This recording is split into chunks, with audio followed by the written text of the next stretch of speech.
Good afternoon and welcome to Money Talks, Gaining Financial Insight, Gaining Financial Literacy and Panel Discussion.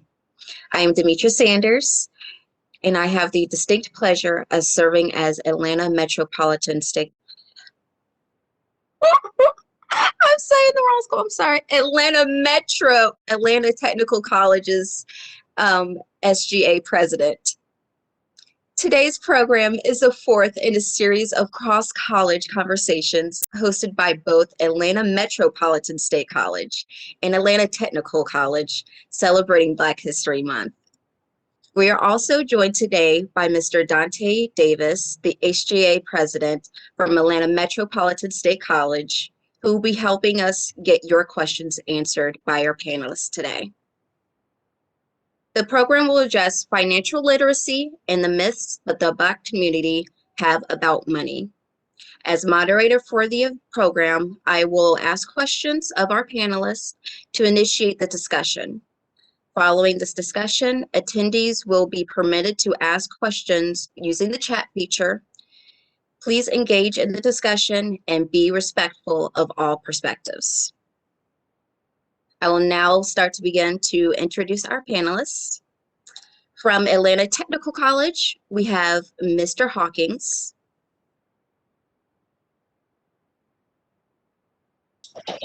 Okay, how you doing? My name is Erskine Hawkins, and I teach accounting at Atlanta Technical.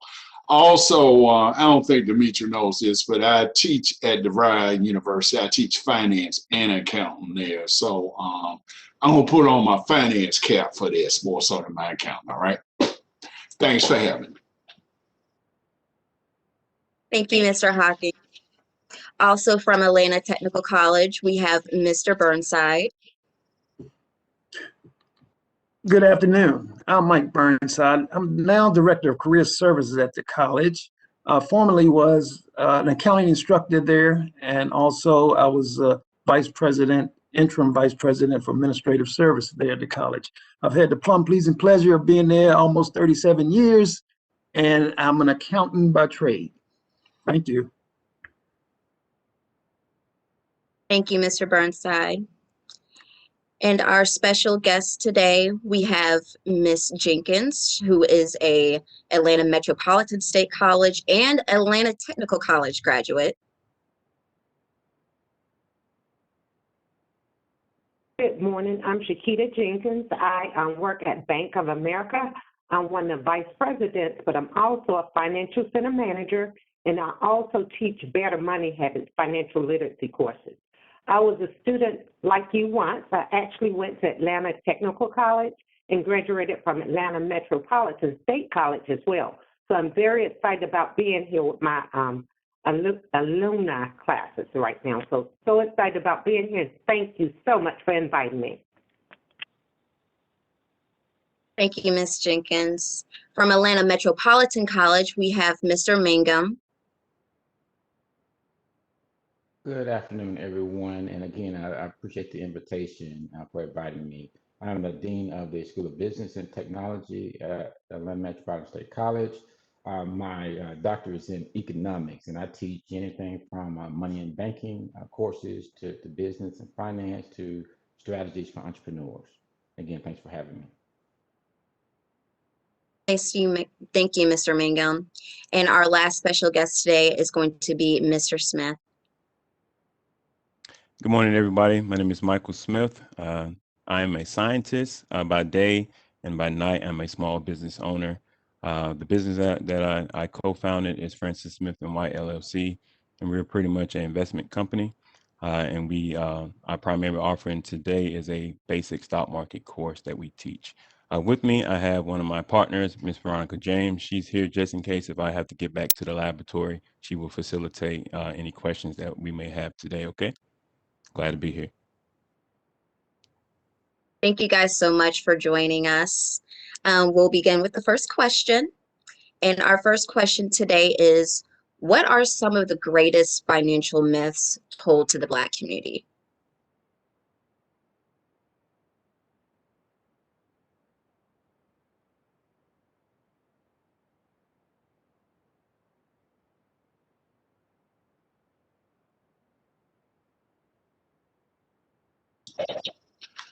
Hello, Demetria. Yes. Can you hear me? Yes, sir. Okay. I'll take a run at that first if it's okay.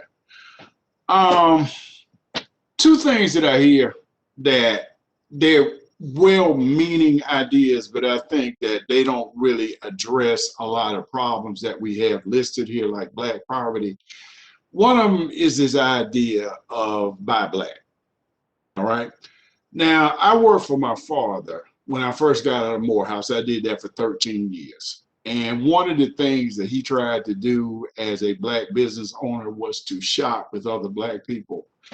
So I learned in my 20s that that's really limiting for us. My father didn't do business selling to other Black people. He sold contracts to the United States government.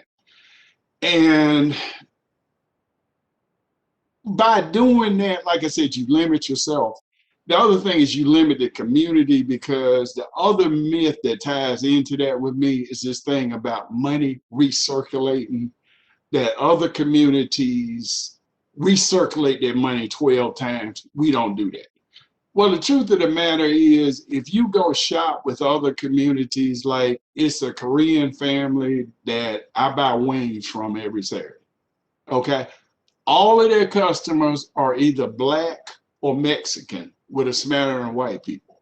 So they may take the money back to the Korean community, which I doubt they live in because they live on the south end of town. They get it from other communities. You know, my thing is to invest Black and sell mainstream. Oprah Winfrey didn't become a billionaire by selling to Black people. Okay, now she takes some of that money that she's made and invests it back in our community, both here and in Africa. Jay-Z didn't become a billionaire because he limited his rap videos to just Black people. You got to figure out a way to go to the other community, bring that money back home, and then just go ahead and invest it in other ideas. I have a good friend who did that. He started in business about 30 years ago, did very well for himself, and he's an angel investor now and invests in Black technology businesses. A couple of those have been very successful, to the point that the owners have sold out and they're doing the same thing he is. But once again, they found a way to sell to mainstream America. So I just, you know, like, if we just, all we do is we're going to buy Black, that means 90% of us have to work for mainstream American companies. I don't think that's the way forward for us. But that's my 2 cents worth. Thank you so much, Mr. Hawkins. Ms. Jenkins, did you want to elaborate on this question? Yes, I did. One of the biggest myths I hear is that I don't make enough to save. A lot of people think they don't make enough to save, but I'm here to tell you every little bit counts. So that's a myth. Even if you're making a limited amount of money, you can try to save 10% of that. Even if you're starting out small, like when I was a student, I think I may have saved $5 a week because that's what I had at the time, but that increases over a period of time. So the biggest myth for me is I don't make enough to save. Keep in mind, as you budget your money, you need to pay yourself first, meaning set some money to the side for yourself first and invest in savings. Thank you so much, Ms. Jenkins. Mr. Smith, did you want to answer the question?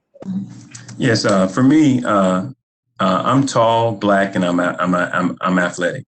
The first thing people say, "Oh, you must play sport," and I say, "No, I'm a scientist." They can't believe I'm a scientist. Why can a Black person be a scientist? I use my brain to make money. So the myth for me is, just because I'm athletic, I'm tall, I'm Black, I don't have to be a rapper, I don't have to be an athlete to be successful. And then when I tell them I own my own business and I teach stock market, they think it's like I'm a unicorn. So the myth is this, that, you know, I always tell Black people, we work the hardest for the least amount of reward. Why can't we work the hardest and get the same reward? We can, and we can do that together. And y'all don't know how tickled I am to be here today. So thinking that's a myth. Yeah, I'm tall and Black, but I'm not no athlete. I can play ball though, but I'm not an athlete. I'm a scientist, so I'm proud to say that. Don't leave out the other. So I'd like to share my 2 cent worth. Growing up in the projects of Baltimore, I first got a job, and the banker, the lady, African American black lady, shared with me that I needed to start a savings account. So I started the savings account, and every pay I would put money in, and within a month I would go get the money back out the savings. Fortunately, she had a conversation with me. She sat me down. She said, "Listen, let me share with you the difference in a savings and a checking account. A checking account that it rotates. You go and you put money in and you take money out. A savings account is supposed to accumulate." She said, "Young man, you need to learn to accumulate." The second thing I found out was, as consumers, I get a raise and I go get a higher expensive car. And so this consumerism eats up any possibility of savings and investing. So we have to be conscious about, just because you get a raise, don't mean you need something more valuable. It's trying to accumulate and trying to invest where that investment kicks back. So that's kind of my 2 cent worth.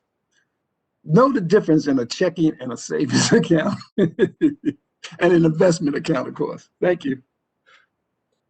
Most definitely, I had to find that out for myself. Yeah, and if I can add to that, Demetra, that kind of to join what Ms. Jenkins alluded to in regard to the savings myth, I would add the idea of retirement saving and a 401k myth that, too many of us do not get the benefit of the employer match because we don't save, we don't have any of our weekly or monthly pay going toward the 401k.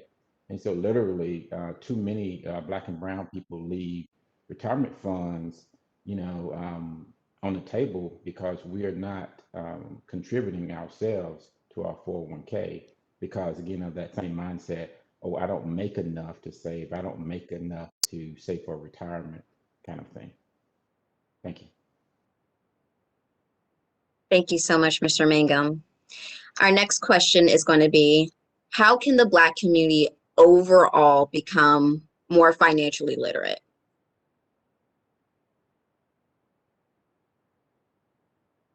I'm going to start out with Ms. Jenkins.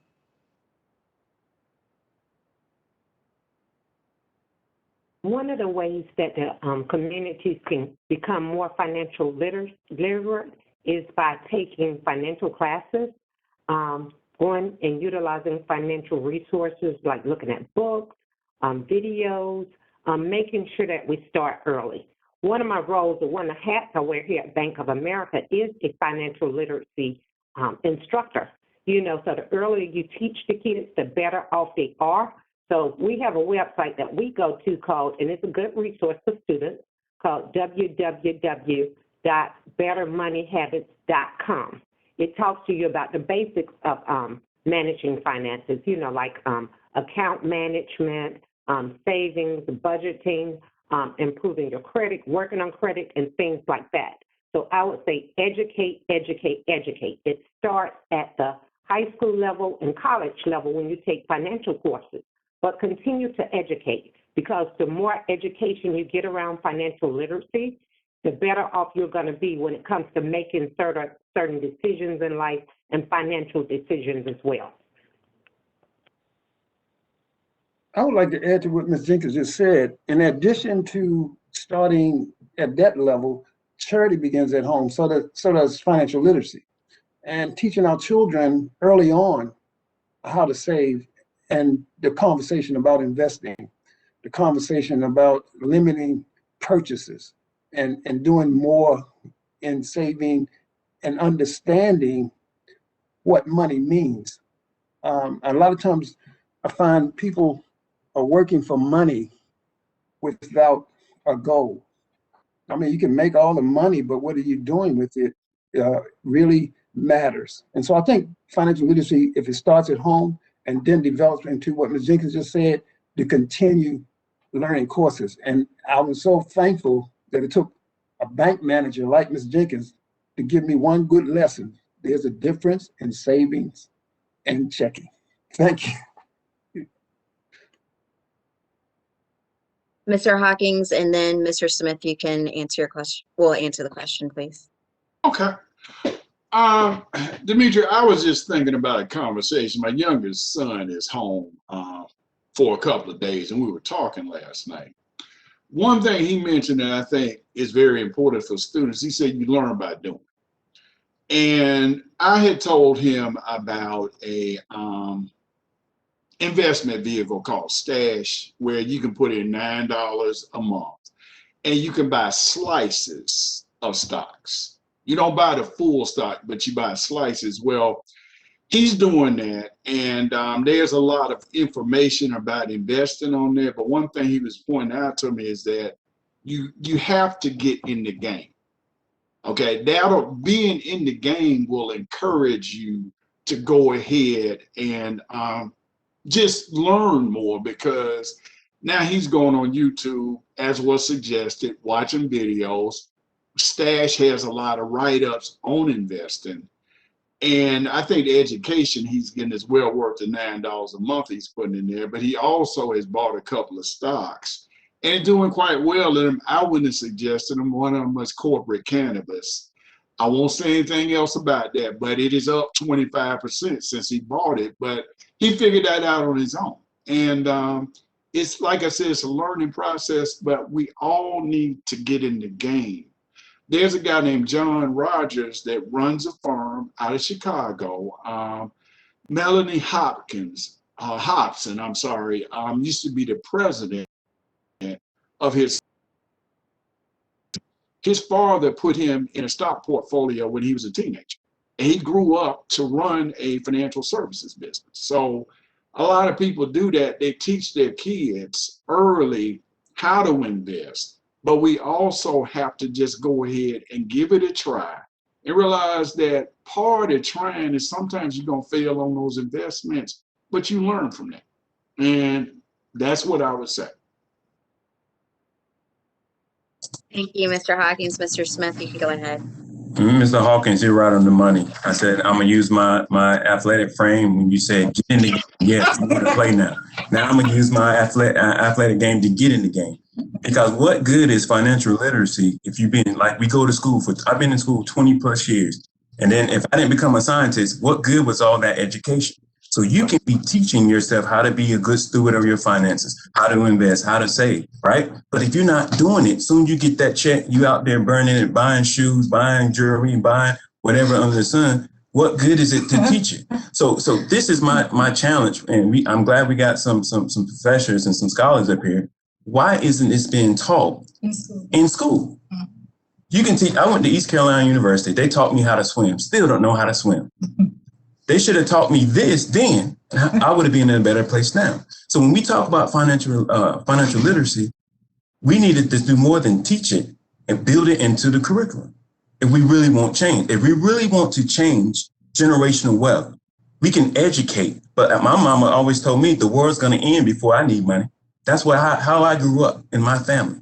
So it's like we talk about financial literacy, but we do not do it. We got to practice what we preach. You got to get in the game. I love that. You got to get in the game.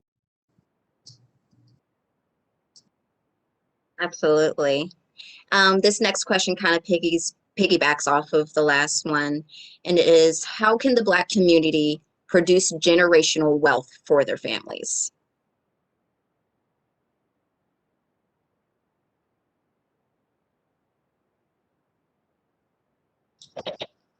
Can I take a crack at that one, Demetri? Absolutely. Okay. So I'm going to give you all these speeches that you would have got if you'd have been in my face-to-face class. But since we were online, I couldn't quite roll it to you like this. I want you to listen to this, okay? There was a man named A.G. Gaston who wrote an article for Ebony Magazine in 1963 called How to Be a Millionaire. Now, this man was a Black millionaire in Birmingham, Alabama, who made his money in the segregated South before the Civil Rights Movement. The way he started doing that is first something that Mr. Burnside said he accumulated. What he did was, he said in the article, and I've read it, that he walked to work every day. and he saved that quarter. Okay. And people were like, well, AG, why don't you just catch the bus? And he said, well, no, I want the quarter. So he accumulated those quarters. Eventually, he started making loans to co-workers who spent all their money drinking on the weekend and buying those shoes Mr. Smith was talking about. So he would loan with interest, so he started accumulating even more. Well, a funeral home went broke in Birmingham and needed an investor. And he was one of the few Black people in Birmingham who had the money, so he bought it. And A.G. Gaston Funeral Home is still in business. He's dead, okay? But he was the Black Enterprise magazine Black entrepreneur of the 20th century. From that one business, from accumulating those quarters, he opened a construction company, a bank, which is one of the best ways in the world to make money, and several other businesses, and became a multimillionaire. All right. There's a man named Herman Russell who was a very famous entrepreneur in Atlanta, and I don't think he's talked about enough. He started pulling stuff around on wagons when he was a kid. All right. My best friend is married to his daughter. I won't say how much money she has, but she has generational wealth. Okay. And more important than the money, she learned the skills to continue to make that money work. Okay. And we got to learn skills that allow to produce that generational wealth. But what we got to realize, the only way to do that is to be business owners. You have to own productive assets.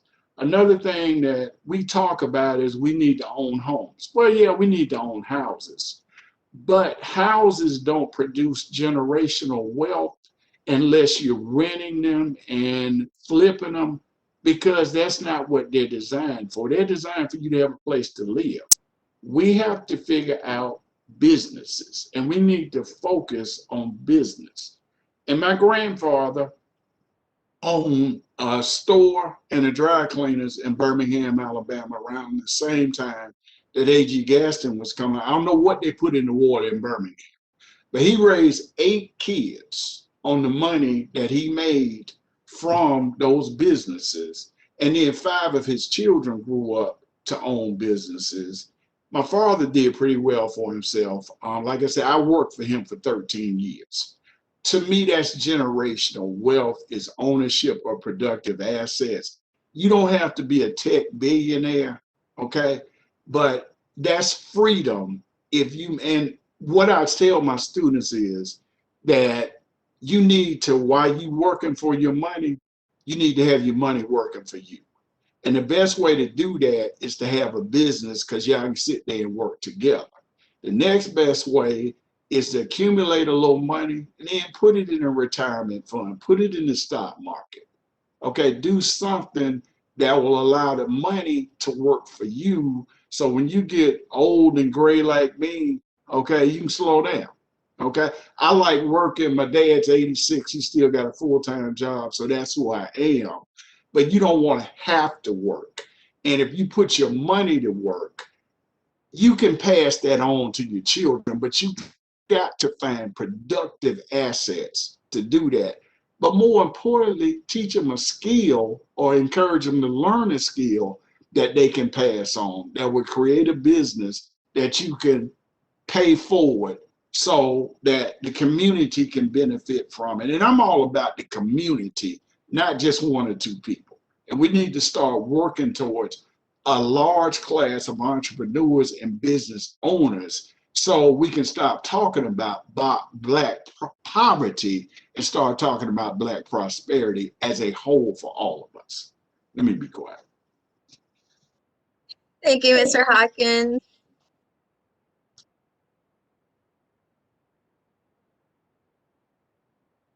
Ms. Jenkins, did you want to answer the question also?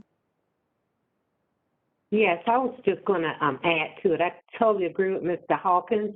One of the other things I wanted to add is it all starts most of the time with a vision. You may have a vision in place. So once you have a vision in place, you need to come up with a plan. And then from that plan, you take action.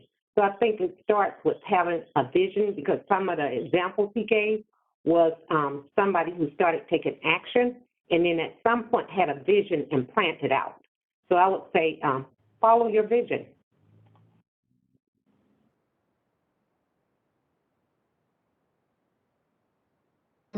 Smith, did you want to answer the question also? Yes, I totally agree with Mr. Hopkins. One of the things I would add to that is we have to understand liability versus assets. Because in the Black community, a lot of people take on things that's a liability and not an asset, but yet it's not going to create generation wealth. So if we could understand what those are and classify those things, we could then begin to get on the right track to create generational wealth.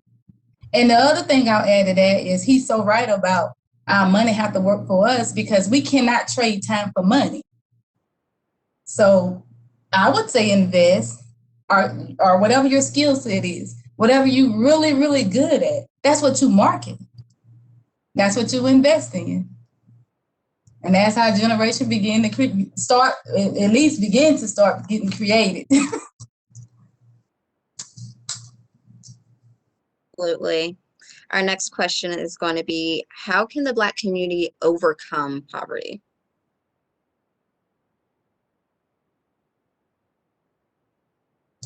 I'm gonna jump in on that one. I said this what kills me about the youth. I'm retired Army, so I'm Army to the core.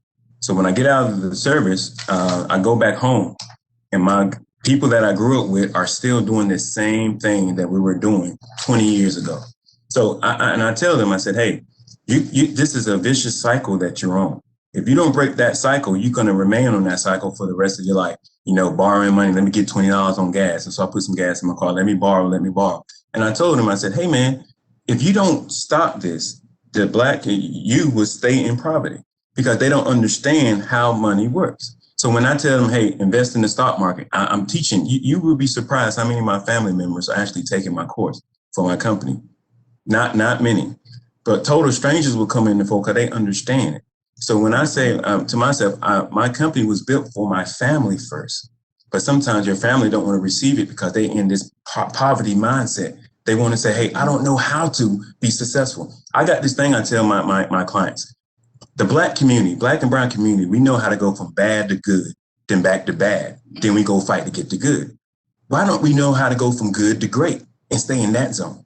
So that's what this challenge, because we got this poverty cycle that, you know, we get the stimulus check. Oh, I'm gonna do this. I'm gonna go buy me some shoes. I'm gonna go buy this and stuff. Then I say, hey, why don't you invest that money? They still thinking as a consumer, you know? So to break the poverty mindset of our community, it's gonna take, like I said, start with the now. And when I say now, no opportunity wasted. When you come across something that can better your situation, you gotta act on it. You gotta act on it. Not tomorrow, not say I'll do it on my next check. You gotta do it today. Because if you do not stop the poverty cycle, it's gonna keep eating at you. Because the bills are gonna keep coming because you don't know how to, you know, those liabilities are there. You don't know how to, you know, I've been driving the same car for 20 years and I don't want another one because I don't want no payments, you see? But when I tell somebody else that, they say, you making all this money, Mike, why don't you buy a new car? Why? That's the poverty mindset. You know, you always gotta have things, you know, and I wanna be able to leave my kids something. I have 3 small children and that's why I grind.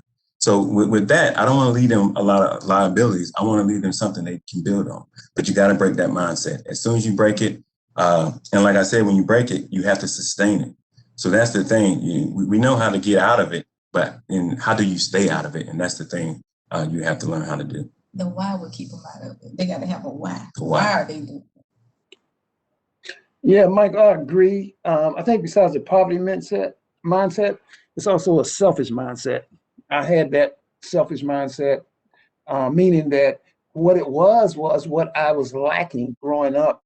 That became my goal to have, whether it was consumerism, whether it was clothes, or like you said, about the shoes, about the cars I wanted to drive. It was all about that selfish focus on, as soon as I make $1, these are the things I'm gonna get because I didn't have them before. So it tears you away from investing. It tears you away from accumulating. It tears you away from all those kinds of visions that would empower you. So I began to understand you're no more powerful than your thoughts. So what are you thinking? And I was thinking, I'm gonna get all those things that I missed as a child. And not understanding that scripture that says, you know, when you were a child, you think as a child. Now I'm an adult still thinking as a child. And so I think sometimes, yes, a poverty mindset, but it's based on that selfishness of you. Like you just said, hey, I got 3 children. I want to make sure that they're empowered and not impoverished. And so when the selfish mindset it says, hey, I'm gonna get me some clothes and shoes, I ain't worried about my kids, or what can be left, because we start talking about generational wealth. Well, we have to start somewhere and leave to our next generation that hopefully that they can accumulate and build and continue that process. So I agree about the poverty mindset, but I just want to separate that from, is it because you're selfish?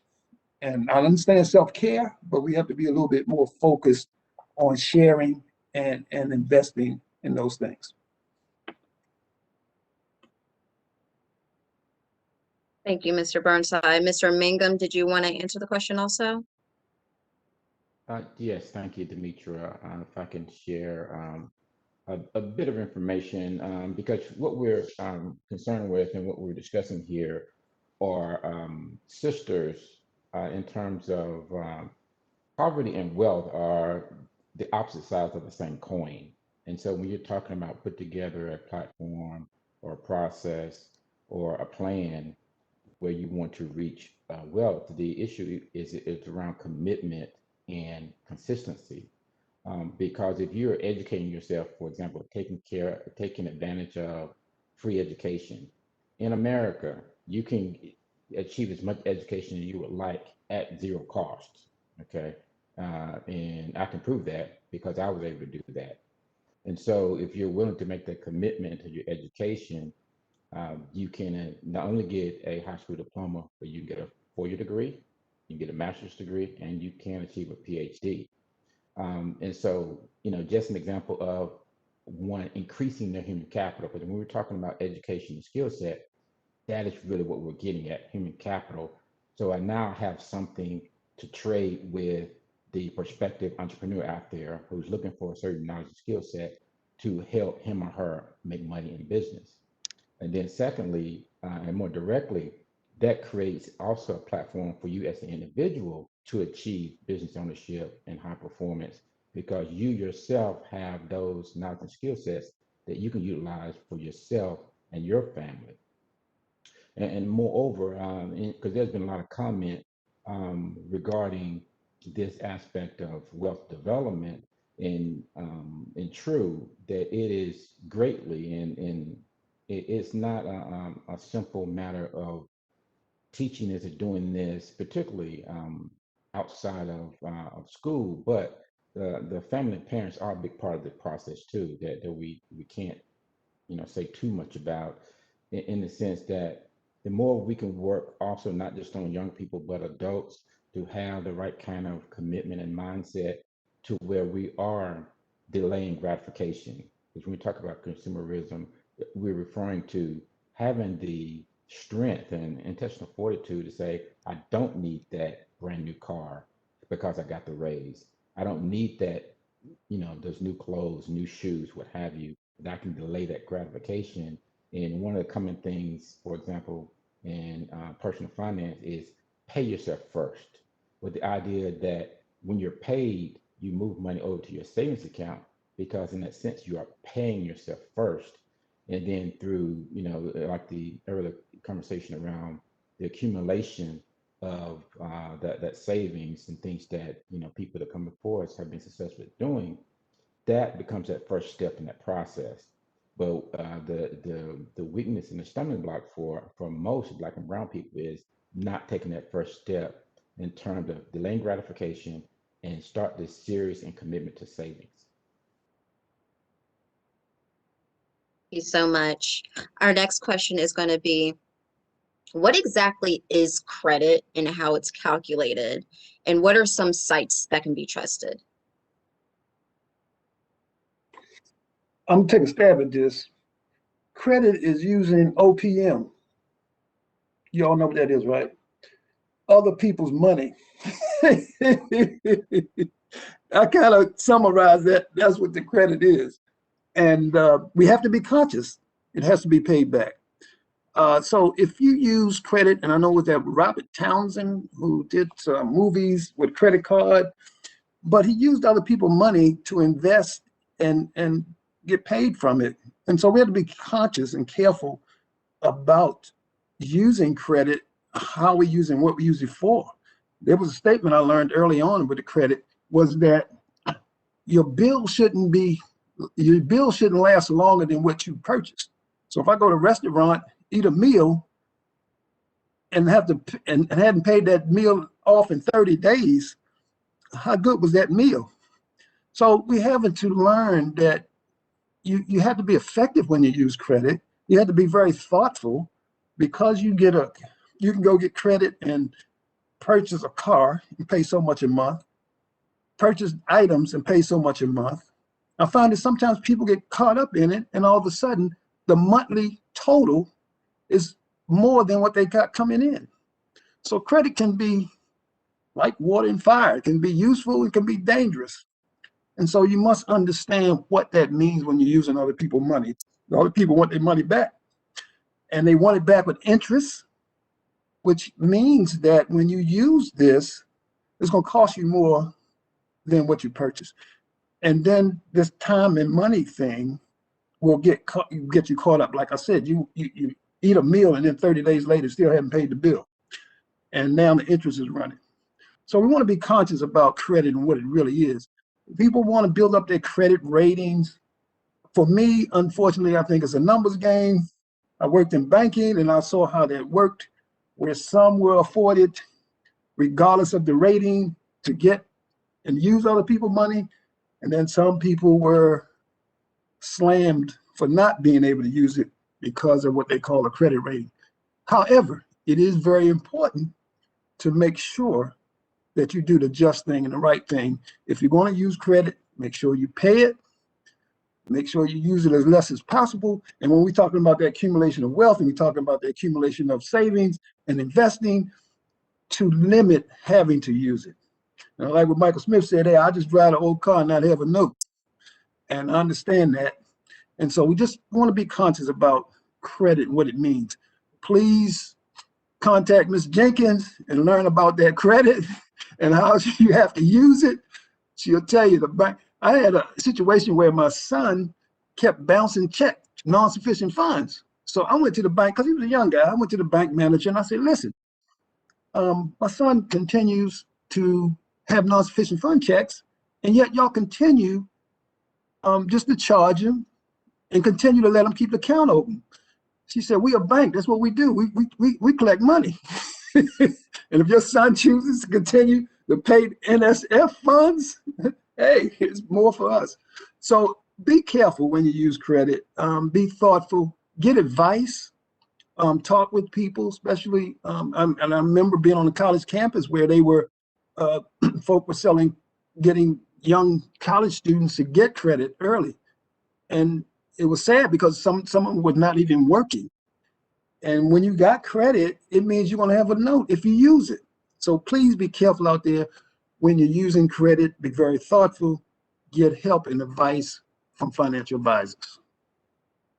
Thank you. I'm going to have Mr. Hawkins and then Ms. Jenkins answer the question also. Okay. I wish I had thought this up myself, but I actually read it in Atlanta Journal-Constitution, but it's always stuck with me. And it's another one of those things I pass on in face-to-face class. As far as credit goes, you should try to only use it when it's going to either create wealth for you or increase your income. Anything else, you ought to buy cash. As hard as it sounds, if you're going to buy a car, and Ms. Smith knows what I'm talking about, you need to pay cash for it, okay? I'm jealous of him because I've been the same way he is about cars, and mine had a heart attack and died, so I had to get it note. But I bought a used car, okay? because I didn't want to pay new car prices. I just don't think that's a good idea. But like I said, if you're going to use credit, do what Robert Townsend did. Make a movie with it, something that's going to bring you money back. Because Ms. James will recognize this, the whole thing about liabilities. You only get rich in a transaction. You have accounts payable and accounts receivable. Using credit, you have an account payable. But the only way you get wealth is to be on the receivables end of that transaction. And that's where we need to learn to live as far as credit goes, is you be the one who's giving out the credit and collecting the money. Okay?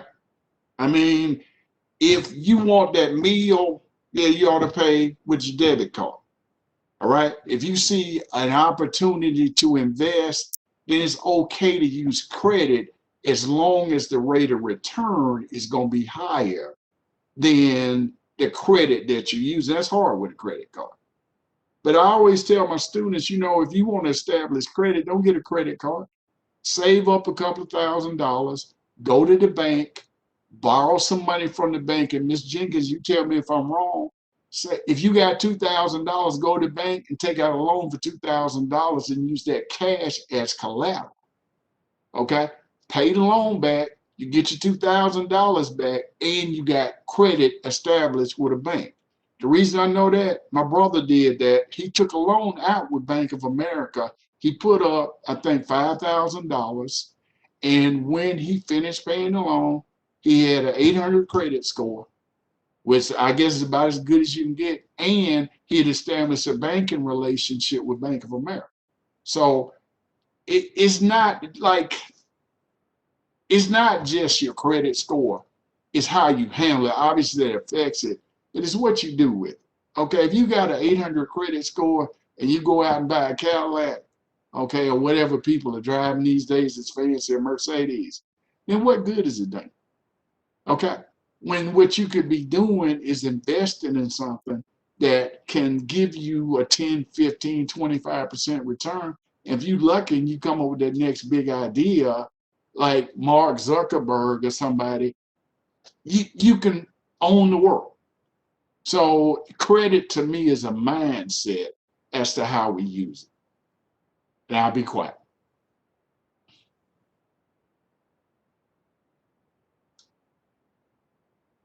Ms. Jenkins, did you Okay. want to go ahead?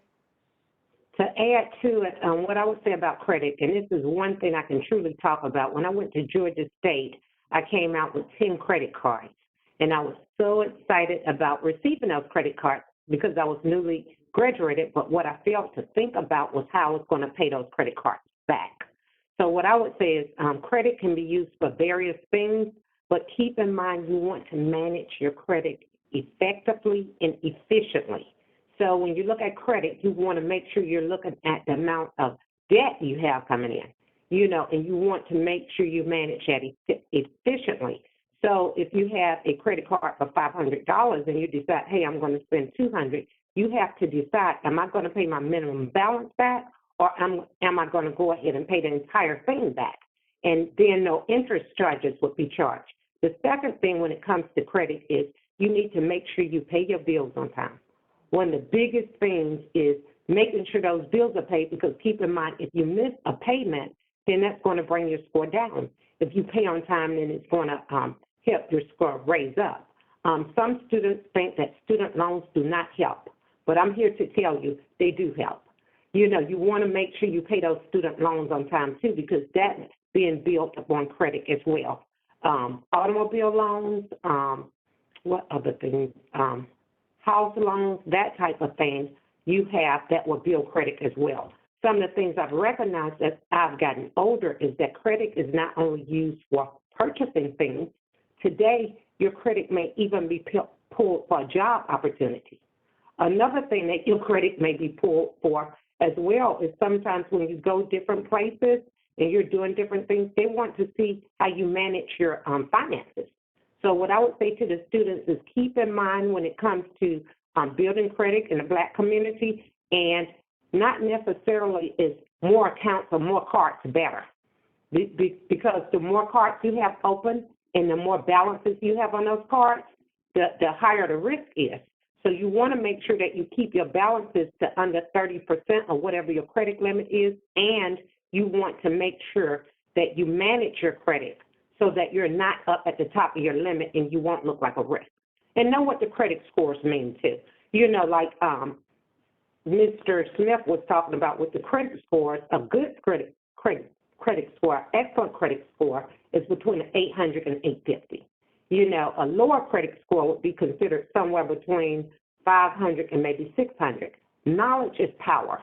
So I would say from me to you all, now the times are different with the financial literacy piece, because when I was growing up, it wasn't there. Now it's there. Take the opportunity to learn financial education. Take the opportunity to learn about credit. Take the opportunity to manage your credit. Knowledge is power. So I would say take the opportunity to look at all these things and be aware of what drives that credit. Thank you so much, Ms. Jenkins.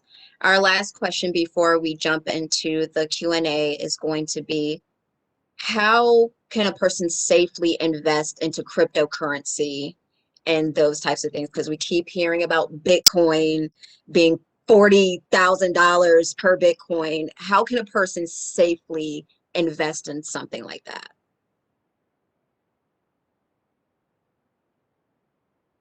All right, so I would jump in on that one if I can. A lot of people, when they come into our course, they want to just jump right into cryptocurrency, and they don't understand it. I tell them a lot of the cryptocurrency, pretty much all of it, is not regulated by anything. So there's no checks and balances, so it's just out there running. So once the government is able to put their thumb on it, and now you see on your tax return, they're asking, did you trade or sell crypto? Now they're gonna come for that money, and then to me, it's too volatile for a new investor.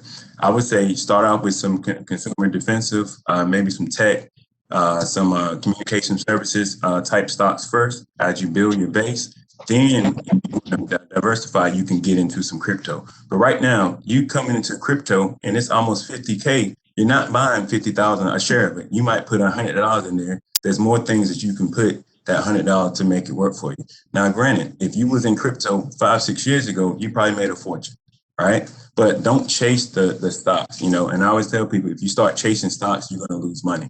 You want to make boring money in the stock market. That's my motto, and that's what we teach. I say you want to make boring money, so when you wake up, you're not watching the news or the stocks every day. You're losing your mind. But you can make money in crypto. You just got to get in at the right time. You look out how it moves. Right now, I don't invest in crypto because to me it's too volatile. I said because one day you can be up, you wake up, the next day you're down. So to me, I wouldn't invest as a new person. And then you hear some people that the stories of people. I made 80 grand doing crypto, but the other half of the story, how much money have you lost doing these risky trades? But in the stock market over time, if you put your money in there and you invest in it versus trading, you will make money over time. Not only that, you going into stocks, when you're talking about buying stocks, trading stocks, whatever, you might want to do options, calls, puts, whatever. You want to understand the risk you're taking. So education is key when it comes to stocks. So you want to be educated on stocks, period, what they are. You want to be educated on the chart patterns, the prices, volumes, all of that, technical analysis, all of that good stuff. Because in order for a person to safely invest, it goes back to education. And then not only that, you want somebody that's already doing it and winning. And then you model them. And what she said too, a good model and what we teach in our classes, we want to show you how to be successful. And it's not the great return. It's not to lose money. If I can put you in a position that I can say I can show you how to make $200 a week, to me that's a good amount of money weekly that you can actually invest in. Now, some people are, especially on social media, that's why I think social media is the devil. They say, hey, I made $10,000 this week, and now everybody jumps on that, but you're buying it at a higher price. So I always tell people, you're walking in the mall and the store you like, you walk in the store and the store says everything is in here 80% higher. You're not going to buy anything. But that's what you're doing with Bitcoin. That's what you're doing with all these other stocks that's already gapped up and you're just chasing the hype. So you want to buy the stocks or any crypto before it jumps. Now, granted, crypto may get to 100,000, but what amount of money are you willing to risk? So the risk tolerance, you got to put that into play. But as of right now, my portfolio, I own no crypto. I own a little, not much. A fraction of a share. Same Okay. here. I only invested 50. Yeah. I'm a crypto cowboy, Demetra. And you asked, how do you buy it? PayPal or Cash App. On PayPal, you can spend as little as $1 on crypto. I don't know about Cash App, but also on PayPal, when you buy crypto, there are different types, and they try to educate you on it. They have a lot of little things that you can read about crypto, and they do talk about volatility. And what volatility is the rise and fall of an asset. And the more volatile it is, the better the chance you got of losing money, but they make that plain to you. Now, I put some money in crypto. I kind of keep that as my little mad money. Okay. Like if I know I got something coming up where I need to spend some money, that's what the crypto is for. All right. But I got in there because a friend insisted to me for years to do it. And I was like, well, I can't go out there on the dark web and buy crypto because I can't afford to lose anything. He's like, just put a couple of $100 in it. So when PayPal announced that they were doing it last year, I put $200 in it. Well, when I took the $200 back out, I still had $70 in it. Okay. So that's the kind of return I got on it. But don't go in there buying a lot of money. Do like Mr. Smith is telling you, the portfolio, you want to start out making sure that you are conservative as a deacon at a church. All right. You want to put that money somewhere that it's going to earn returns for you, but there's not a lot of volatility there. All right. Then if you got a little mad money to put to the side and you want to learn about crypto, there's a guy who got in that GameStop deal on Robinhood. He made $25 million. Okay. Now, this was not a rich man. He used to make $700 a week. But what he had done is what they are talking about, Mr. Smith and Ms. James, is he had been investing for years in puts and calls, and they can tell you more about that than I can. But he lost his shirt a couple of times. But in doing so, he lost money that he had gained and he learned. And that's what I was talking about getting in the game. If you want to get in crypto, don't go out there putting a lot of money in that. Start small. I started $20 at a time, and that's pretty much what I'm sticking with right now, $20, $50. But the other thing is that he's right. Social media is the devil, and when they talk about the $10,000, they lying. Okay, I can promise you that it doesn't give returns like that unless you put a lot of money in. Okay, now I'll be quiet again. Thank you, Mr. Hawkins. So to like kind of piggyback off of like the cryptocurrency investing, the last two questions are kind of similar to each other. What are some of like the easiest things to invest in for a beginner? And like, what's the difference between ETF and S&P 500? I'll start. Open discussion in this area. Thank you, Demetra.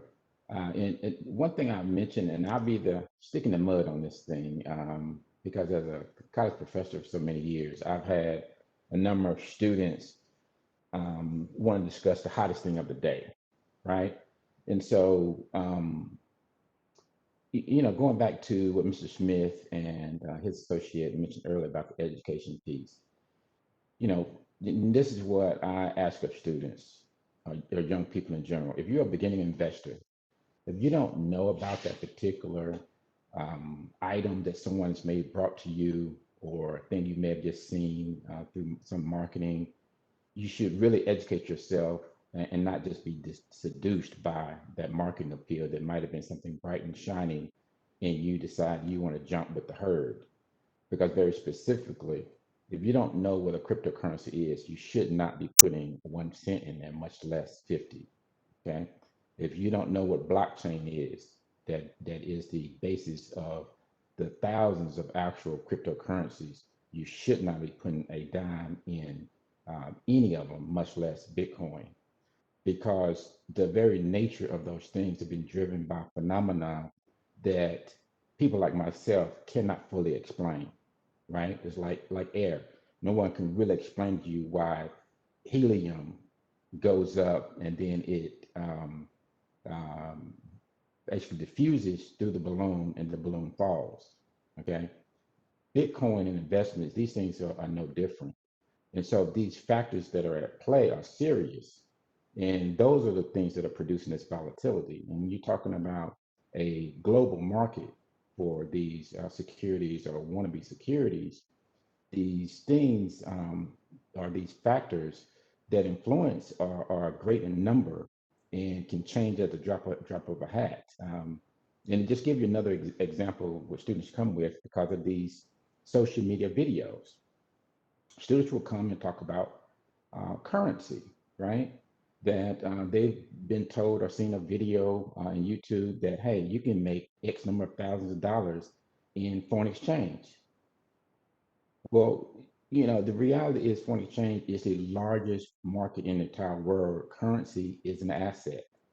And so when you think about that market never sleeps, you think about it is the biggest market in the world where all of the what I call orcas travel, the Soros of the world types with X number of billions of dollars. That is not a place for somebody who think they have $50 to trade. And so, I'm saying all that to say that start slow in the advice from Mr. Smith and Associates, fantastic kind of stuff, where you're crawling, you're educating yourself. You start with mutual funds, ETFs, which again, they're collecting an assortment of different companies with small investments that you can be a part of as a basis to um, basically provide some diversity around your purchase, and which lowers the risk profile, which again lowers the volatility, which lowers the potential loss. That's where you should crawl. That's where you should begin, and not with this issue around cryptocurrency that again most people don't understand, or with foreign exchange, which again most people don't understand.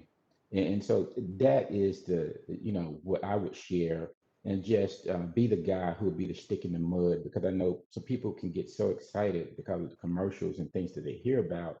But in most cases, folks, most cases, that is just not reality. And so I would ask people to be more diligent, whether it be working with an instructor, somebody they may have a relationship with who has the background, or with the organization and a person like Mr. Smith to help them really work and develop, become educated. And so they can do things like we were talking about before. They can be committed and consistent over a period of time, and not just get a very bad experience, particularly things that have been brought to them by people who don't have the background. And the very last example I give for someone who may pick up this recording later, I had a student in one of my class a couple of years ago. She gave an example of one of her friends who just really didn't, she got excited about an opportunity that was brought to her about some random person. And the person said they could help her if they gave her the money. So this was a student that had $1,000. She gave it to another person with the idea of this investment.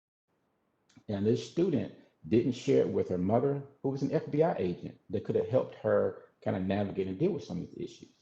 And so we end up with the case coming through her mother because the person ran off with her daughter's money. And so too many times also in our communities, these things happen. And so, I would just challenge, particularly young people and any beginner, you have to think and talk about these things with, instructors that can help, people like Mr. Smith and definitely Ms. Jenkins that can help people develop that first step. And thank you for your time. Thank you, Mr. Mangum. We actually have a question from one of our attendees. They were saying, like, we sometimes hear about like the difference between like stocks and bonds. Like what is exactly the difference between those two, and how each of them are volatile in their own ways?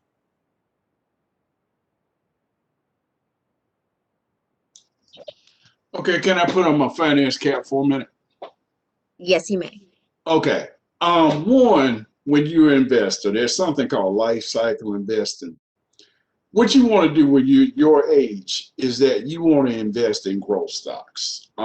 Stocks are actually the purchase of ownership in a business. Okay. So you want to be there for the long haul. Like Facebook went public, I think at $38 a share. The first day it dropped to 19. There's a lady in New Jersey who had put her life savings in Facebook, and she panicked and sold when it dropped and lost everything. A year later, Facebook was selling for about $100 a share. So one, you need to be in the stock market for a long haul, because over a 45-year period, stocks give you the highest rate of return. But they're ups and downs, and that's what that volatility is. Risk, when we're talking about stocks, is or any investment, is the chance that you might not get the return that you're seeking. Okay? So a young person can take a greater risk because normally there's a greater return when there's a greater risk. But as a young person, you want to invest in first of all, any stock portfolio to me ought to start with an index fund. You want professionals to manage your money when you're starting out, because there is a balance that you can put in a portfolio that limits the risk that you're taking. There's systemic risk and there's individual risk in stocks. Okay, you can't get rid of systemic risk, but what you want to do is eliminate the individual risk in your portfolio. Professional investment managers can do that for you. So an index fund, S&P, with a lot of stocks in there is a good idea to start out with. A bond is when you actually loan somebody some money. Okay, bonds are better for older people. Stocks are better for young people because bonds pay interest. What you're doing when you're young is you're trying to accrue wealth tax-free. Okay, you buy a stock at $10, it goes up to $100. You don't pay taxes on it till you sell it, and you get the miracle of compounding, which is getting interest on top of interest. All right, so y'all remember that for me. All right, but when you get older, you want to start rotating out of the growth stocks in that life cycle that you're investing in. You want to move to stocks that pay dividends, cash dividends, and you want to move into bonds so you'll have income. We're trying to create wealth when we start and then switch over to income, which normally will carry a lower risk. A bond should have a lower risk than a stock, but it didn't give you the same amount of return because it has the lower risk. The one thing it gives you is cash in pocket. Does that pretty much answer what you're asking? Yes, sir. Ms. Jenkins, did you want to go ahead and answer also? I will go ahead and add to it. I agree totally with what was said. One of the things about bonds is they are less risky. There's also something called certificates of deposit that you can take advantage of too, that has no risk involved, so you'll get out what you put in plus a little bit of interest. Last thing I would like to add to it is when you start looking at stocks and bonds and things of that nature, then it would be good to sit down with a financial advisor, and that financial advisor can guide you along the way, present you with financial guidance as well as guidance around investments and bonds and things. Thank you, Ms. Jenkins. We're going to wrap things up. Right now, it's currently 1:34. I just wanted to thank all of our panelists for joining us today. Thank you for giving us your insight, your knowledge, and all of your wisdom. We do have a few announcements for both schools. Both events are happening tomorrow, February 25th, at Atlanta Metropolitan College. They're Trailblazer Talk Thursday, and the topic is going to be mental health awareness. This is happening from 12:30 until 1:30. It's going to be hosted by Student Life and the leadership program over there. And then tomorrow for Atlanta Technical College, we are having drive-in photograph. It's starting at 6 p.m. Currently, all slots are filled, but you could try to come out still and see the photograph. It's a great film, and this is going to be hosted by the SGA. Thank you guys so much for joining us. I hope you guys have a great day. If you guys want to, any attendees want to come back and like rewatch it, we are recording it. So we'll put it up online so you guys can watch it back if you want to. Thank you.